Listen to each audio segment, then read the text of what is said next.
You're mad. I'm back. A lot of people are still very critical and don't believe.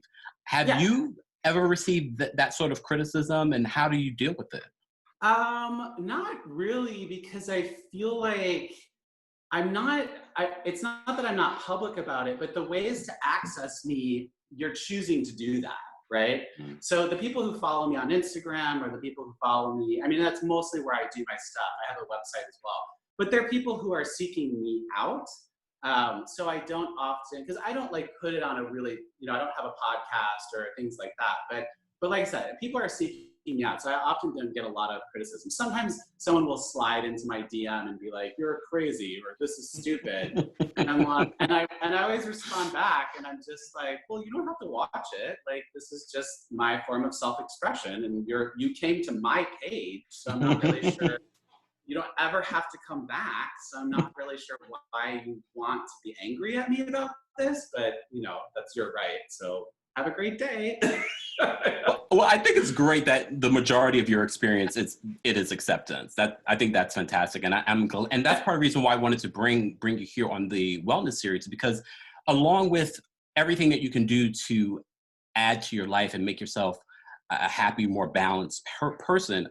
The exercise, meditation, eating well, sleeping, all of that. But also, I think the kind of work that people like you, mediums and psychics and things like that, what you do, you're also adding to people's lives, especially people that have been struggling with like maybe, a death in the family or something like that. So I felt like it was necessary to bring this spiritual conversation to the audience.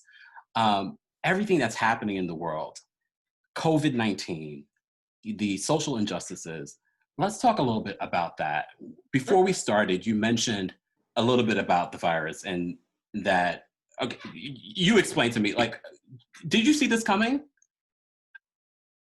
I wouldn't say like, I was like, oh, there's definitely a pandemic coming.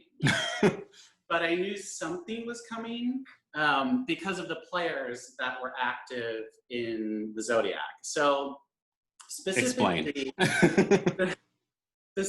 the planet that controls virus is Pluto. So Pluto controls the unseen and the underworld, and also profound transformation. And some of those things sound shady, but they're not, right? Like, Pluto's job oftentimes is to bring the unseen things either within our society, racism, things like that, up to the surface, so that they can be dealt with, oftentimes painfully, and then cause profound change, right? So Pluto oftentimes is, when people say like, oh, I'm having a Pluto transit, that tends to be a really shitty time in their life. Wait, Marcus, who says that? Well, anyone who gets their charts read. Oh, okay. I'm speaking for the audience. Yeah. So we all have Pluto transits that happen. Now, Pluto transits tend to be super uncomfortable because they're going to bring the things that we suppress up to the surface so that we can deal with them. And then, as I said, profound change. So specifically, Pluto is chilling in Capricorn, right? Where he's been for a while. And Capricorn's legal and also represents the government, right? The structures of our society. Okay, so Pluto moved up into Capricorn, and then he was joined in what's called a trine with Saturn, who controls structure, again, like government, the structure of our personal lives, the structure of our society, things like that. He also controls karma. Those are the two big things that he controls. He controls other things as well. Wow. And then they were joined by Jupiter. All three of them were in a trine in Capricorn. So when I saw that coming, I was like, "Oh shit, it's gonna go down." When did you see this happening? Like, was this several months ago? I saw this happening. So one of the first things I started predicting was a market crash.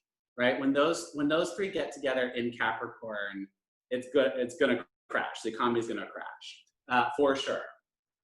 And Jupiter controls luck, money, fame. Not money. He controls fortune, fame, luck, and acceleration. So when Jupiter joined this, he accelerated the virus across the globe, right? So he accelerates it. So the three of them brought all this stuff up. They also brought up the racism and the issues that we're dealing with there. but they did that at I'll explain. So the virus was running rampant. We were in our initial lockdown, and then Pluto went retrograde, right? So he starts spinning backwards. And all of a sudden, things started leveling off across the globe in most places, not necessarily the United States. And so everything started to sort of open back up. Saturn then went retrograde a few weeks later.